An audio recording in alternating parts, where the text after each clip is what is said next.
Я решил снять крышку. Фокус-покус. Сумасшедшие американцы. Ну разве не тупо? Вы чем там, жопой думали? Просто охренеть. Мне пришлось ее просто нахрен вырывать. Вот это фиаско.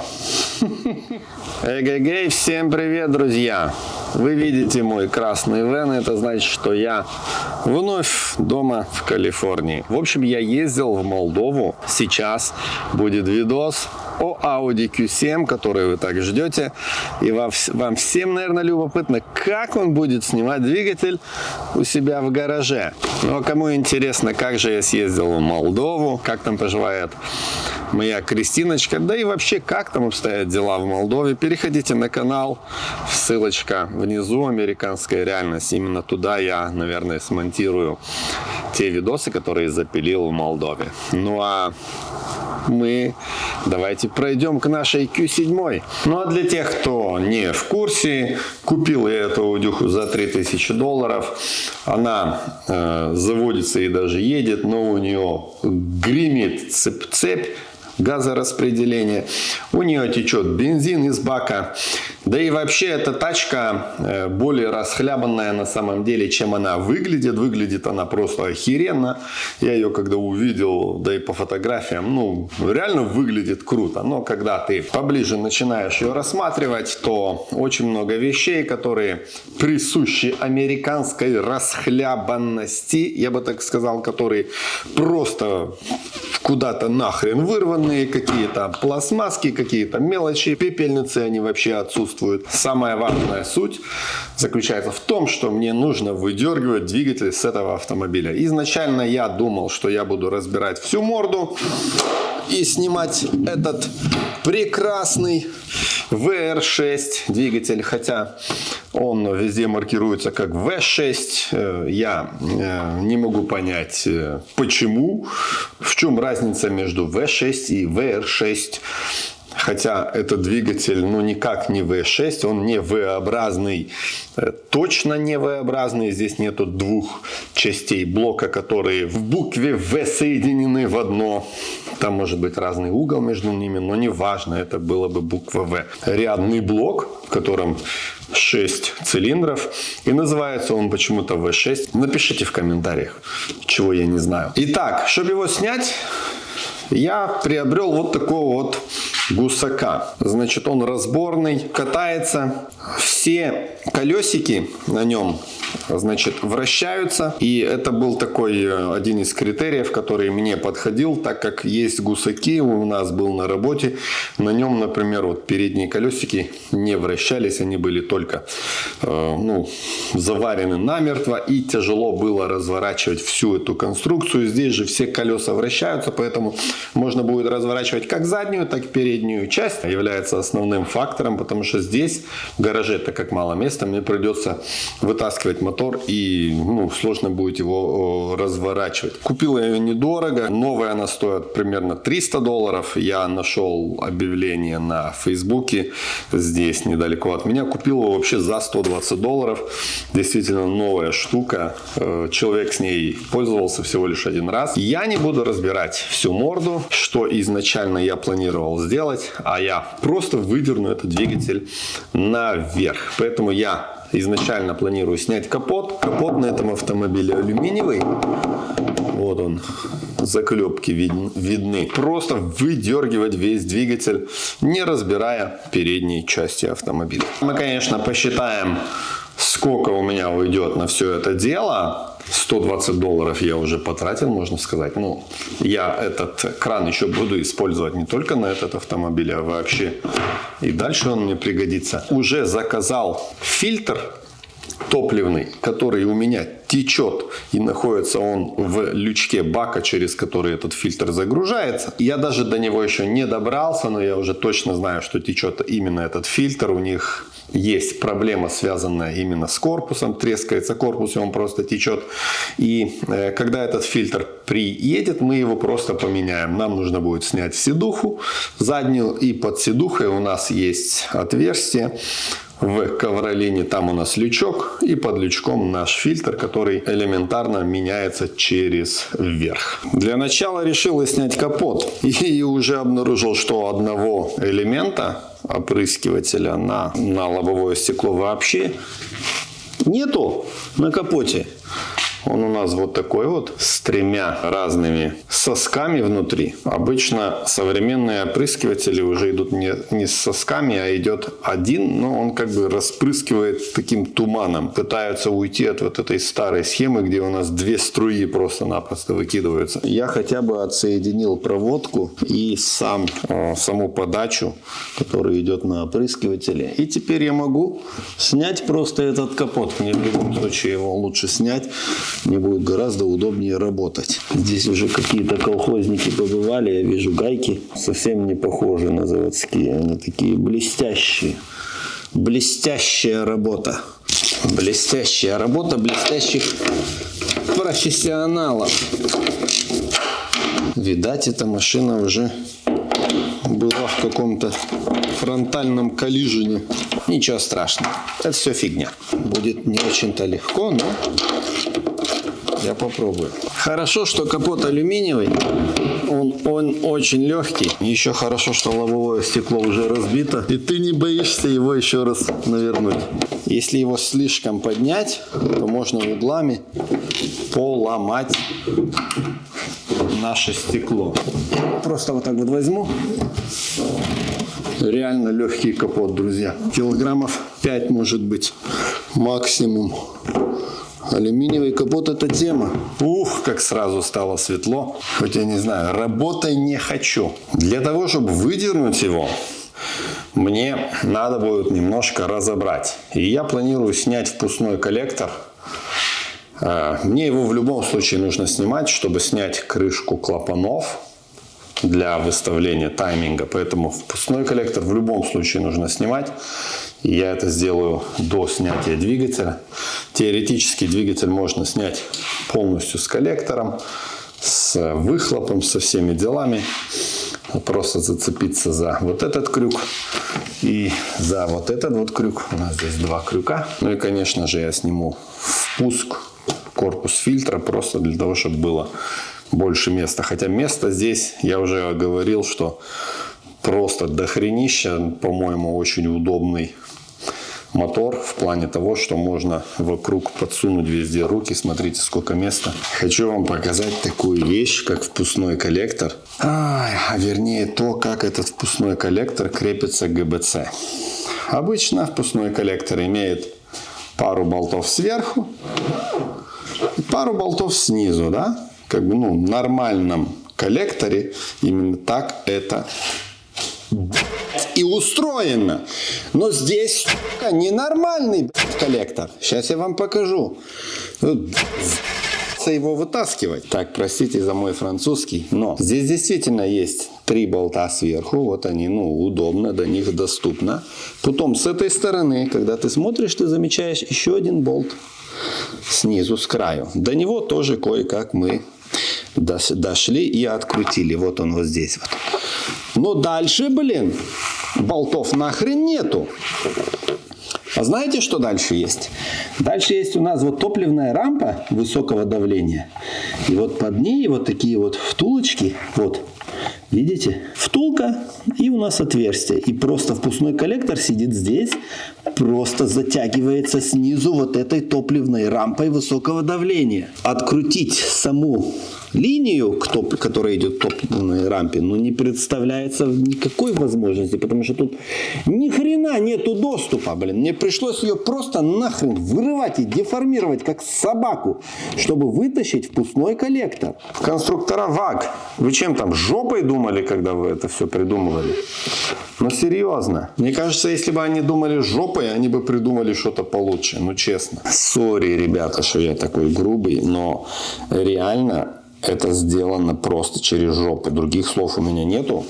Потому что, во-первых, я начал проглядывать, и я вижу, что болтов здесь нахрен нету.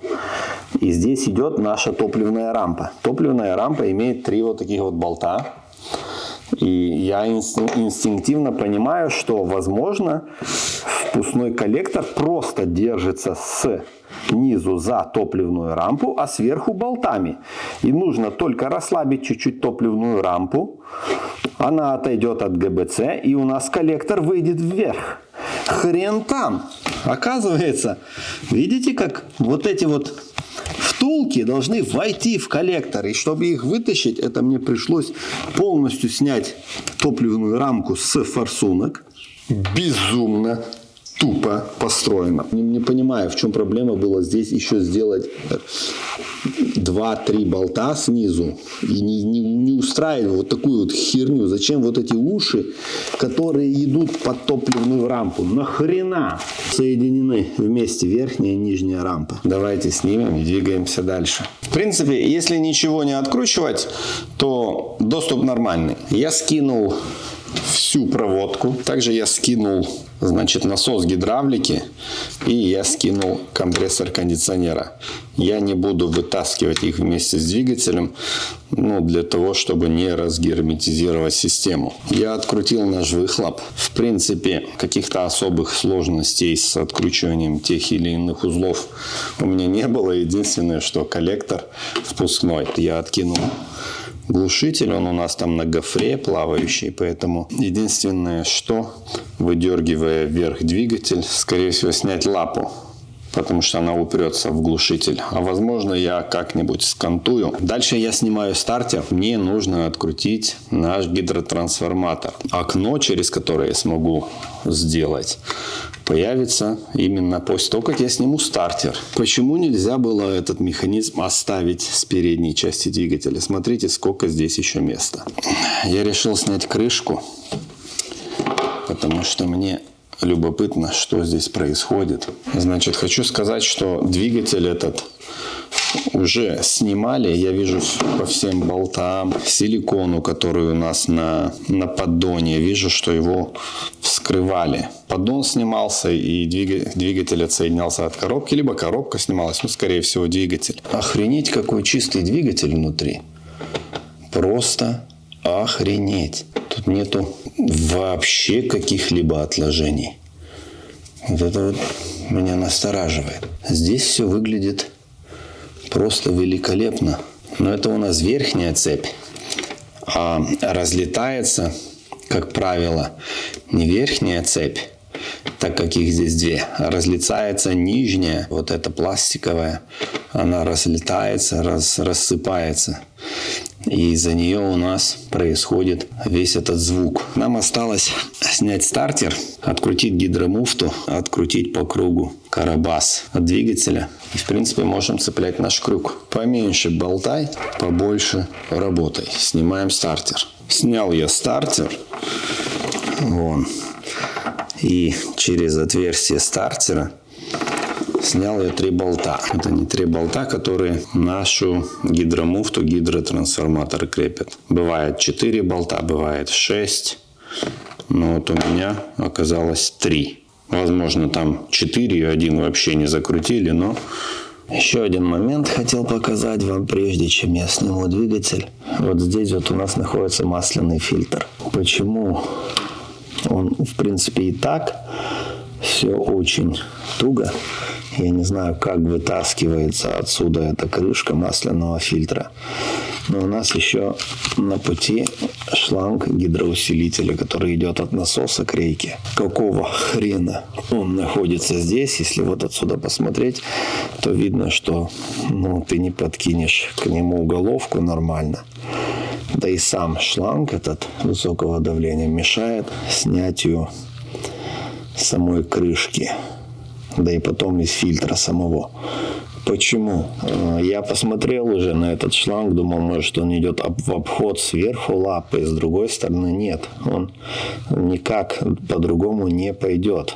Там на насосе есть, на шланге есть такая фиксирующая планка, которая не позволяет шланг никак по-другому его поставить. У него только одно положение, и шланг идет именно в эту сторону, и этим путем. Другим путем он никак не идет.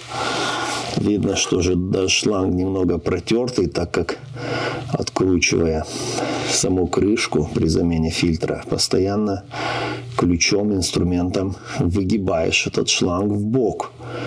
Ну разве не тупо, а? Масло там менять нужно. Подушки откручены, остался один болт. который держит двигатель к коробке. И я его сейчас буду вытаскивать отсюда. Вот он силикончик, то, что я вам говорил. Видно, что уже скидывали поддон на этом двигателе. И мне любопытно снять и посмотреть, что же там с цепями. Можно еще ее выдвинуть на одну позицию, и она будет еще как бы глубже можно будет зайти, но мне уже достаточно вот этой позиции, на вот этой крайней позиции, когда у тебя мотор находится вот здесь, это такая нестабильная фигня, он может перевернуться, поэтому вот эта позиция, я думаю, что самая идеальная. За счет того, что у него все колесики свивел вращающиеся, я смогу вот так вот заехать, и также я надеюсь, что я смогу выехать отсюда. Опс, все. Сначала я засомневался, что мне хватит высоты, чтобы я смог поднять двигатель. Дело в том, что очень высокая морда у нее. Ну, реально высокая, больше метра, наверное, 1,20 м. Но, оказывается, он поднимает более чем достаточно.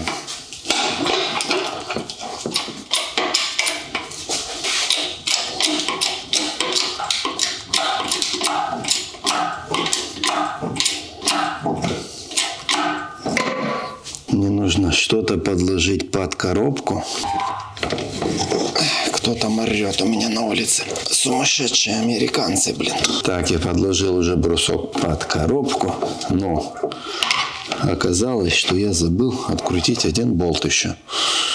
Такое бывает иногда.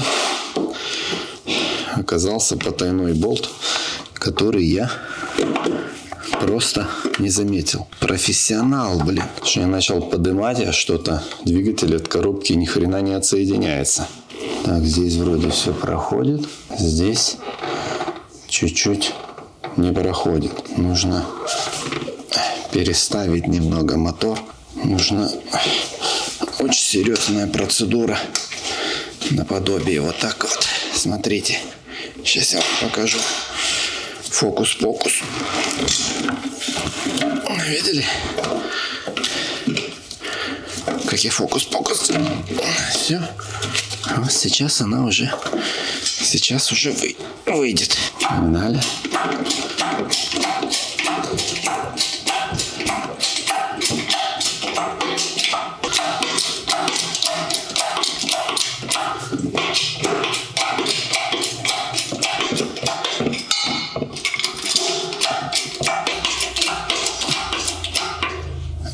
Идеально. Просто идеально. Главное, чтобы сейчас этот мотор никуда не свалился.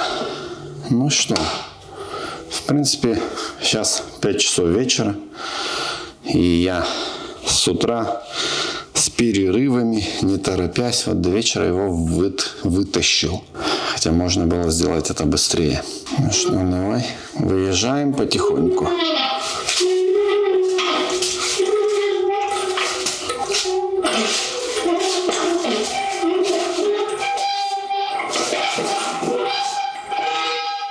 Замечательно.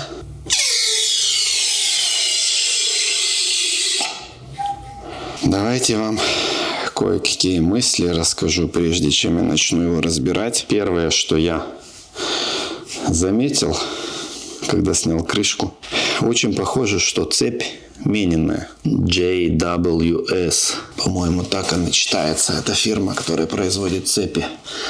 Я не уверен, что это заводская оригинальная цепь, хотя эта фирма, по-моему, комплектовала с оригинала эти цепи. Но мотор точно вскрывался. Вот оно все в силиконе, вот крышка в силиконе, да. Вот эта крышка тоже в силиконе, поддон весь в силиконе. То есть я уверенно могу сказать, что крышка точно снималась. Флянец, вот он снимался, я по зубьям вижу маховика. Флексплейт, все снималось. Значит, сюда уже лезли. Если сюда полезли и поменяли цепи, что очень даже вероятно, то какого хрена она у нас тарабанила и что вообще тарабанила. Еще такой нюанс. И он связан с вот этим маслом. И это масло, оно не масло, а Вот это вот загуститель, который заливают для повышения давления масла. Да, есть такие ликиемоли, еще всякая херня, которую заливают для увеличения давления, типа для увеличения ресурса и еще для всякой херни. Так вот, сюда, судя по всему, именно эту хрень и залили, потому что я вижу, вот она, прямо вот здесь вот заливная горловина, и вот это густое масло, как солидол, оно еще здесь на болтах ГБЦ. Чувак, у которого я купил, наверное, попытался таким образом вылечить все это дело. Ну и еще вот эту гаечку, видите, тут уже и распредвалы снимали, потому что гаечка вот эта стоит уже, хрен поймешь от чего, видите? Здесь специфический размер гаечек. Они на 11 миллиметров головочка. И сам шаг резьбы тоже специфический. Поэтому, я не знаю, присобачили вот такую гайку. Стучок явно был цепной. И, судя по всему, верхняя цепь, все в четком состоянии, в идеальном. По направляющей я вижу, что на ней вообще нету износа. Ее меняли. Мотор снимали, цепь меняли. Что же там стучит? Будем снимать и смотреть, что у нас происходит с нижней цепью. Очень любопытно, делаем ставки. Что же там произошло? Так, снимаем маховик сначала, а потом откручиваем наши крышки. Хочу слить масло, прежде чем начну разбирать, так как в идеале нужно скидывать поддон. Крышка зажата между поддонами ГБЦ. Поэтому и поддон на силиконе, потому что его уже снимали, из-за того, что снимали крышку. Масло должно быть свежим. Свежее ликвимоли, да. Как я и предполагал, здесь нахерячили загуститель. Смотрите, ребята, какое масло. Смотрите, смотрите. Смотрите, какое оно. Нахерячили загуститель.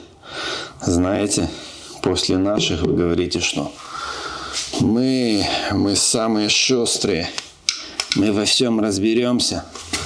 Иногда после наших механиков, американцы еще просто ангелочки. Ты думал, что это решит проблему? Нет, эта проблему не решила. Охренеть, какое густое масло, смотрите. Зато сейчас легко фильтр менять. Видите, доступ, ничего не мешает. Меняй себе масло, не хочу. Я их предварительно сорвал. Не думайте, что этот пистолет открутить эти болты. Короче, они так затянуты были. Просто, мама дорогая. Давай, выходи. Давай. Выходи давай. Хопс. Какой здесь сальник стоит. Так, Виктор Рейнс. Сальник только что меняли. Цепь должна быть мененная. Раз в мотор полезли, сальник вот стоит новый. А может быть уже по второму кругу разлетелась. Это будет прикол, если я сейчас разберу, а там цепь уже поменена и все там нормально. Стук-то был. Стук-то нахрен был. Откуда он? Что вы тут сделали не так? Очень интересно. Все-таки без снятия поддона даже крышка не выходит. Нужно все равно поддон откручивать и заново сажать все на силикон. Итак, освободив немного поддон, я снял крышку. Я охренел, друзья, потому что я не вижу никаких проблем с цепью. Просто охренеть. Просто охренеть. Так, давайте взглянем, что здесь происходит, я вам покажу. Ну, изначально, визуально, то, что я предполагал, это то, что разламывается вот этот вот натяжитель. А он у нас, он целый. Все целое. Хорошо, откуда у нас звук этот шел? Вот это задача. У нас были ошибки по таймингу. Вот это интересно. Вот это прикол. Ничего не поломано, ничего не раздолбано. Все натяжители еще вот они обычно, знаете, когда что-то изнашивается, растягиваются цепи, либо изнашиваются сами вот эти пластиковые направляющие, то у нас натяжитель выходит уже практически до конца. Здесь же нет, вот он еще практически в полностью сжатом состоянии. Здесь то же самое. Вот это интересно. Очень серьезный ребус. Может звук исходить из насоса высокого давления. Блин, вот я лоханулся, друзья. Вот это фиаско. Это настоящее нахрен фиаско. И у меня была ошибка по низкому давлению топлива. Была ошибка по низкому давлению. Она работала без насоса высокого давления. Она работала в аварийном режиме. Давайте я вам покажу, в чем же проблема. Видите, где у меня насос? Там должен быть такой толкатель. И там он вообще отсутствует. Это либо с самим насосом какие-то проблемы, либо насос слишком короткий, либо, сейчас я скину насос. Так, здесь звездочки. И мы посмотрим, что там происходит с этим насосом. На первых моделях была такая, типа пяточка была. И эта пяточка, она изнашивалась. После уже начали ставить такие роликовые толкатели. Но здесь ни хрена нету. Он пусто. Его либо не поставили, либо он разлетелся к херам, либо что-то здесь не то. И сейчас с этим нужно разбираться. Так тоже бывает иногда. Самая большая проблема сейчас для меня заключается в том, что я не вижу 100%, что же у меня стучало. Я, конечно, облажался с тем, что цепи все-таки здесь поменены. Что здесь происходит обычно? Вот эта направляющая, вот она ломается, крошится. Если вы посмотрите вот сюда, видите? Цепь пропилила вот кусок блока, видно? Да. Когда раздалбывает вот эту направляющую, цепь начинает болтать, пилить вот здесь, вот здесь чуть пропилено. Вот это видно. Также я могу вам достать еще кусочек пластика, вот он здесь, который вот направляющий. Просто цепь поменяли, а вот этот кусочек пластика, вон он. Значит, здесь мы сейчас будем разбираться, что здесь должно быть и где у нас находится этот, мать его, ролик. Но я вам скажу, что вот этот вот эллипсный кулачок, который толкает, да, наш насос высокого давления, он у нас имеет износ. И, скорее всего, если я уже здесь оказался, я сейчас посмотрю, буду искать вот этот вот кулачок, вот эту звездочку с этим вот эллипсным кулачком. Потому что ее желательно тоже поменять. Несмотря на то, что у нас здесь отсутствует наш толкатель, да, отсюда никак этот шум не мог создаваться. То есть здесь ничего не могло бить. Да, у нас не было давления, насос вообще не работал. У нас в багажнике находится какой-то насос. И, возможно, сюда поставили насос, который с коротким штоком. Но нет, он не может быть с коротким штоком, потому что я точно знаю, что здесь должен быть, мать его, толкатель. Вон я вижу шток. Да, вон он, шток от насоса виден. Но толкателя я не вижу. Тяжело иметь дело после каких-то идиотов. Смотрите, ребята, вот этот насос валялся в багажнике. Я сразу же, посмотрев на длину его штока, значит, смотрите, насколько выпирает шток этого насоса. Видите? Я сразу заметил, что если вот подставить вот сюда, то я вижу, что у нас шток выходит прямо к нашему кулачку. Получается, что либо наш насос не такой, какой должен быть, что визуально я тоже вот подмечаю. Если вот поставить, видите, они вот так вот по-разному смотрят. Видите? Датчик смотрит вверх, а здесь датчик смотрит назад. Возможно, что просто поставили неправильный насос. В Второй вариант – это то, что плунжер самого насоса просто-напросто подклинивает. То есть сейчас он заклинил в зажатом положении. Может ли быть такое, что при запуске двигателя от вибрации этот плунжер каким-то образом выскакивает обратно, и наш кулачок начинает по нему бить, и из-за этого у нас был этот звук, этот шум хаотичный. Теоретически такое может быть. Давайте снимем насос, посмотрим на него. Насос у нас в руках. Я не знаю, подклинил ли сейчас плунжер внутри. Возможно, нет. Хотя, посмотрите, какая разница. Разница большая. То есть, насколько выходит этот плунжер и насколько выходит этот. Значит, у нас отсутствует вот этот кусочек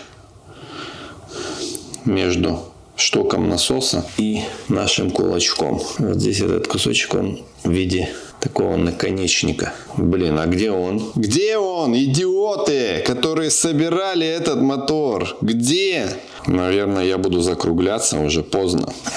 Вот такие вот, ребята, у нас обстоятельства и дела. Я облажался по полной. Снял двигатель, хотя, скорее всего, его снимать не надо было. Все-таки вот этот вот толкатель, который у нас конкретно, ну не конкретно, но он нормально так изношен, его желательно поменять. Сейчас мы будем его искать, будем также пробивать вот эти два насоса и смотреть, какой из них все-таки оригинальный, который сюда идет, вот этот, либо вот этот. Очень странно, что у них совершенно разный вылет у этих насосов. Хотя сейчас вроде вот уже не такая большая разница. Я несколько раз на этот шток надавил,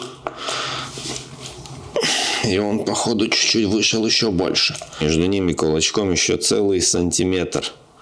Целый сантиметр. Не, он никак не мог стучать. Значит, нам нужно искать, что же нахрен стучало. Хорошо, теоретически, если эта пяточка просто вылетела и осталась в двигателе, такое возможно.